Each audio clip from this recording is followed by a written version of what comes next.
और अब खबरें तफसील से। ग्रेटर हैदराबाद म्यूनिसिपल कॉरपोरेशन के मेयर और डिप्टी मेयर के इंतखाब के लिए नोटिफिकेशन जारी कर दिया गया है। 11 फरवरी को मेयर और डिप्टी मेयर का इंतखाब होगा।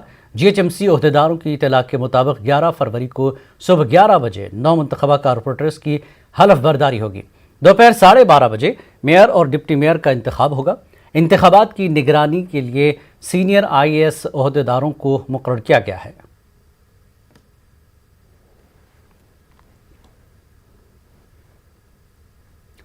रियासती वजीर KTR ने हैदराबाद के इलाके रहमत नगर सरकारी अस्पताल में मुफ्त डायग्नोस्टिक सेंटर का इफ्तिताह किया।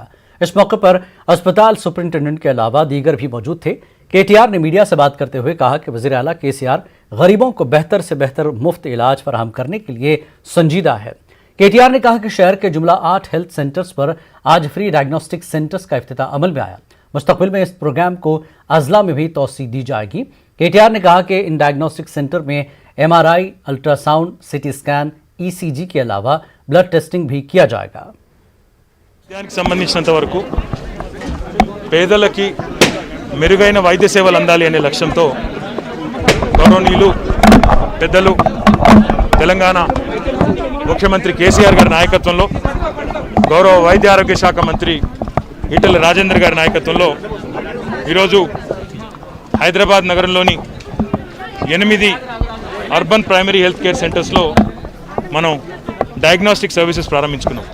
కానీ ఈరోజు అత్యంత ఆధునికమైన వైద్య పరికరాలు వినియోగిస్తూ MRI కానీ, ECG మెషిన్స్ కానీ, అల్ట్రాసౌండ్ కానీ, ఇంకా భవిష్యత్తులో CT స్కాన్స్ కానీ, కంప్లీట్ రక్త పరీక్షలు, మూత్ర పరీక్షలు, ఈ రకంగా ఏ రకమైన ప్యాథలాజికల్ టెస్ట్లు అయితే అవసరం ఉంటాయో అవన్నీ కూడా ఉచితంగా ప్రజలకి చేయిస్తూ పట్టణంలో ఉండే పేదవారందరికీ కూడా అండగా తెలంగాణ ప్రభుత్వం ఈరోజు ఈ మంచి కార్యక్రమాన్ని తీసుకొచ్చింది।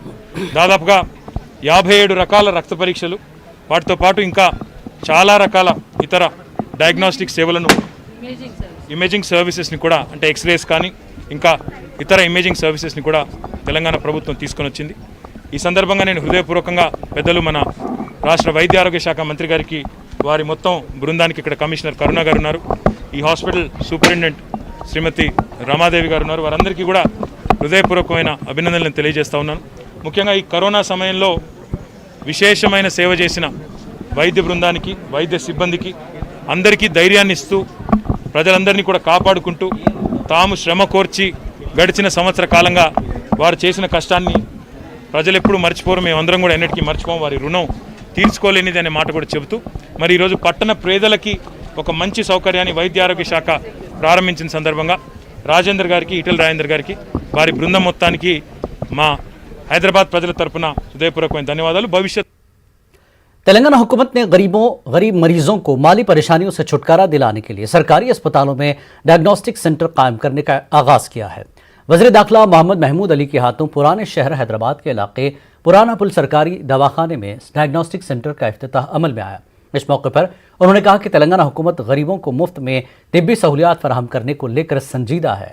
अब सरकारी दवाखानों के मरीजों को टेस्टों के लिए दीगर अस्पतालों का रुख करने की ज़रूरत नहीं होगी। सरकारी अस्पताल में स्कैनिंग के अलावा अल्ट्रासाउंड टेस्टिंग, ECG व दीगर टेस्ट मुफ्त में हो रहे हैं। जगह जगह बस्तियों में बस्ती दवाखाने खोले हैं, बस्ती दवाखाने काम कर रहे हैं, जिसमें हज़ारों पेशेंट आकर इलाज करा रहे हैं। मगर जब उन्हें कोई टेस्ट लिखा जाता तो मुश्किल होती थी। वो कभी उस्मानिया जाते थे या नीम्स जाते थे या गांधी हॉस्पिटल। तो यहाँ पर बस्ती बस्ती में अगर दवाखाने का लैब खोले जाएंगे तो उससे हम पेशेंट्स को बहुत बड़ा फ़ायदा होगा और वक्त में इनका इमीडिएट टेस्ट करने के बाद रिपोर्ट भी मिल जाएगी। यहाँ पर जो करीब के जो बस्ती दवाखाने हैं उन लोग रिपोर्ट लिखने के बाद यहाँ पर आकर टेस्ट करवा रहे हैं। टेस्ट करने से उनको इमीडिएट इलाज हो रहा है और बगैर पैसों के। ये बहुत अच्छा काम है। मैं हमारे ख़ासतौर से हेल्थ मिनिस्टर साहब का और हमारे ऑनरेबल CM साहब का शुक्रिया अदा करता हूँ, जिन्होंने इन गरीबों के लिए जो ख़ासतौर से इलाज करवाते हैं। और आशा वर्कर्स भी यहाँ पर है, वो घर घर जाकर लोगों की सेवा कर रहे हैं। जो लोग प्रेग्नेंट होते हैं उनको अल्ट्रासाउंड करने की सहूलत यहाँ फराम की गई है और ECG की सहूलत भी यहाँ फराम की गई है। यहाँ पर बहुत से तकरीबन 8 से ज़्यादा टेस्ट यहाँ किया जा रहे हैं। इससे काफ़ी फ़ायदा होगा और ये लोगों में ख़ासतौर से मैं बस्ती के लोगों से गुजारिश करता हूँ कि आपके बस्ती दवाखाने में इलाज करवाइए, आपको एक पैसा नहीं लगा, दवाएँ भी फ्री दी जा रही है। उसके साथ आपके टेस्ट जो होते हैं वो भी बड़ी अहमियत के हामिल है। यहाँ पर वो टेस्ट भी फ्री किए जा रहे हैं, जिससे लोगों को इमीडिएट अच्छे से अच्छा इलाज हो सकता है। 8 हब का इनाग्रेशन किया है, टोटल 8 है और आगे जाकर और भी बढ़ाया जाएगा ताकि लोगों को इससे जितनी भी सहूलत हो दी जाएगी, उनका इलाज अच्छे से अच्छा किया जाएगा। हैदराबाद पुराने शहर के इलाके जंगममेट के सरकारी अस्पताल में डायग्नोस्टिक सेंटर का इफ्तिताह अमल में आया। डिप्टी स्पीकर पद्माराव के हाथों इफ्तिताह अमल में आया। इस मौके पर अस्पताल सुपरिंटेंडेंट के अलावा जंगममेट कारपोरेटर अब्दुल रहमान, अस्पताल अमला व दीगर भी मौजूद थे। डिप्टी स्पीकर ने अस्पताल अमले के कामकाज पर इत्मीनान का इजहार करते हुए उनकी शालपोशी की। मकामी अवाम ने सरकारी अस्पताल में डायग्नोस्टिक सेंटर के क़याम पर खुशी का इजहार किया। पद्माराव ने बताया कि गरीब आवाम को माली बोझ से छुटकारा दिलाने के मकसद से ही मकामी अस्पताल में डायग्नोस्टिक सेंटर का क़याम किया गया। से लेके राज्यों के मंत्री तक सभी लोगों को वैक्सीन देने के लिए जो प्रयत्न कर रहा है, मैं वेलकम कर रहा हूं। और तेलंगाना के वजीर सेहत ई राजेंद्र ने कहा कि बहुत जल्द तेलंगाना के वज़रा, MLAs और MPs को भी वैक्सीन दिया जाएगा। राज्यों के मंत्री तक सभी लोगों को वैक्सीन देने के लिए जो प्रयत्न कर रहा है, मैं वेलकम कर रहा हूं।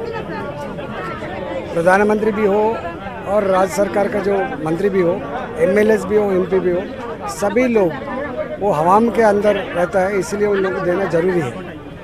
अभी आपने कोवैक्सीन शुरू नहीं किया, उसका कोई खास वजह है? हमारे पास जो भारत बायोटेक का जो वैक्सीन है वो 20,000 डोसेस आया था, वो अभी दे रहा है। उसका कुछ नेगेटिव इम्पैक्ट तो नहीं है। वो पूरा जितना जो प्रोटोकॉल्स है वो प्रोटोकॉल्स के हिसाब से वो फॉर्म भर के भिजा रहा है। तो क्या उसको चालू कर दिया है, कोवैक्सीन दे रहा है? चालू कर दिया है। तेलंगाना में शुरू हो चुका है। या। तेलंगाना में कोरोना वायरस के 214 नए मामले सामने आए हैं। पिछले 24 घंटों के दौरान 28,791 अफराद का कोरोना टेस्ट किया गया, जिससे 214 अफराद कोरोना से मुतासिर पाए गए। रियासत में कोरोना से मुतासरा मरीजों की कुल तादाद 2,92,835 हो गई है। कल एक ही दिन में कोरोना से 2 मरीजों की मौत हो गई है। रियासत में 3,781 एक्टिव केसेस हैं, जिनमें 2,178 अफराद होम क्वारंटीन में हैं। ग्रेटर हैदराबाद के हुदूद में 38 नए मामले दर्ज हुए हैं। केटीआर को तेलंगाना का अगला सीएम तस्वुर किया जा रहा है। इस सिलसिले में टीआरएस पार्टी के कई लीडर्स और रियासती वुज़रा ने भी साबिक में भी इस तरह के बयानात दिए हैं। आज तेलंगाना के डिप्टी स्पीकर पद्माराव ने भी इस बात को सच साबित किया है। उन्होंने कहा कि केटीआर बहुत जल्द तेलंगाना के वजीर आला बन जाएंगे। जो आपके पास जो है आपके जनरेशन ही, आपके घर वाले ही कुछ होना, डेवलप होना बोल के सोचते हैं, ये हकीकत है ना। उसी तरीके से जो है सीएम साहब के पास नहीं, उनके घर के लोग और उनके बेटे और उनको अच्छा नॉलेज है। तकरीबन एक 5-6 साल से मिनिस्टर भी रह चुके हैं और पार्टी के वाइस प्रेसिडेंट है। वो क्वालिटीज़ पूरा जो है सीएम के बेटे को भी है, ज़रूर बनना चाहिए और बनेंगे भी। सर, इस तरह की डिमांड इस बार बहुत तेजी से लोगों की तरफ से आई है। क्या ये सही समय है और आपको लगता है कि वो जो है वो उनको जिम्मेदारी संभालनी चाहिए, जो तेलंगाना के लिए भी आगे फ्यूचर के लिए अच्छा हो? जिम्मेदारी संभालने के लिए कैपेबिलिटी है फर्स्ट ऑफ ऑल उनको, और यही राइट टाइम है समझ रहे हैं हम। पूरे पार्टी के वरिष्ठ नेता पूरे जो है और कैबिनेट मिनिस्टर्स, हर इंसान जो है यही टाइम है, अच्छा वक्त है। अगर से इस टाइम पे जो है उन्होंने जिम्मेदारी संभालेंगे तो अच्छा मैसेज जाता, सर्विसेज भी ज़्यादा मिल सकते ना बोल के जो है लोगों का पूरा एक्सपेक्टेशन है। और शॉर्ट पीरियड में मेरे ख्याल से, मैं ऐसा मेरा पर्सनल ओपिनियन है, शॉर्ट पीरियड में जो है उन्होंने सीएम बनेंगे। नलगुंडा के करीब हैदराबाद नागार्जुन सागर रोड पर भयानक सड़क हादसा पेश आया। तेज रफ्तार ऑटो कंटेनर से टकरा गया, जिसकी वजह से 9 लोगों की मौके पर मौत हो गई। हादसे के वक्त ऑटो में जुमला 19 अफराद सवार थे। 10 अफराद शदीद जख्मी हो गए, जिन्हें देवरकुंडा सरकारी अस्पताल में भर्ती किया गया है। डॉक्टर्स की इतला के मुताबिक जख्मी अफराद में 2 की हालत नाजुक बताई जा रही है। महलूकीन में 8 खवातीन शामिल हैं।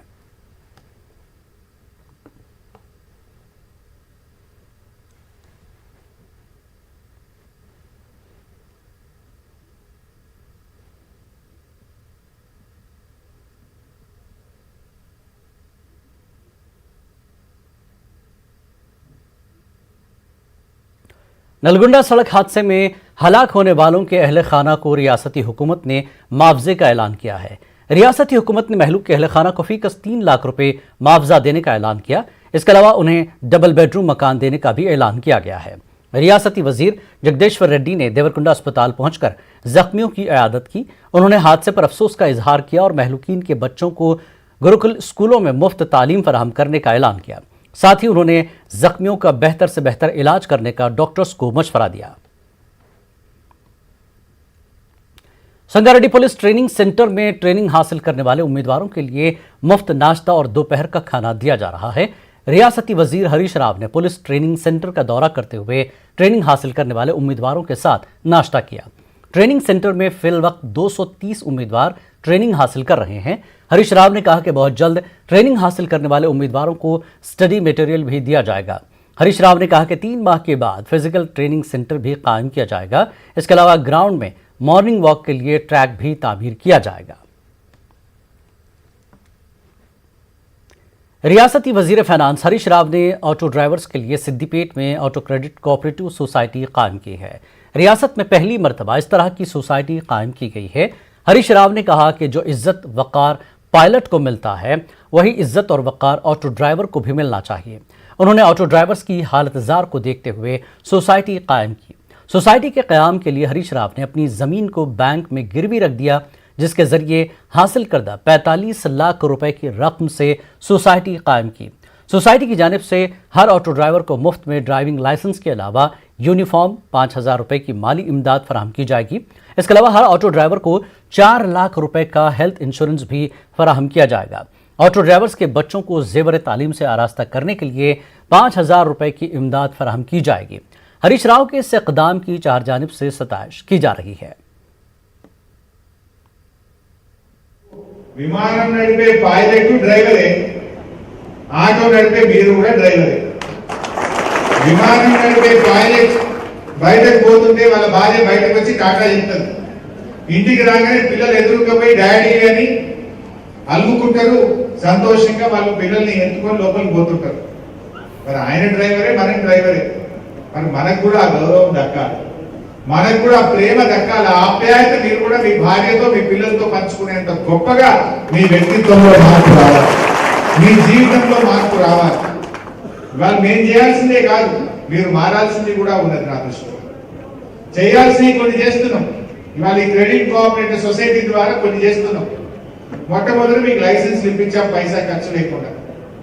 రెండవ పని మీకు అందరికీ ఉచితంగా 2 జతల బట్టలు ఇస్తా ఉన్నాం, డ్రెస్ ఇస్తా ఉన్నాం మీ అందరికీ కూడా. మూడవది మీ అందరికి ఇన్సూరెన్స్ 4 లక్షల రూపాయల బీమా సౌకర్యాన్ని కూడా మీకు కల్పిస్తా ఉన్నాం.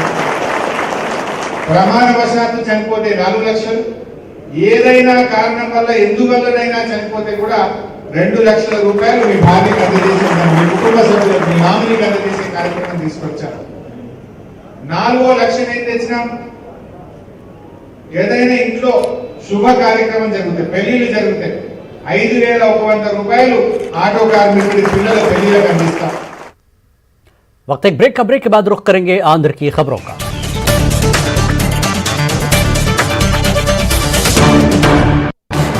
इस न्यूज हेडलाइंस के प्रायोजक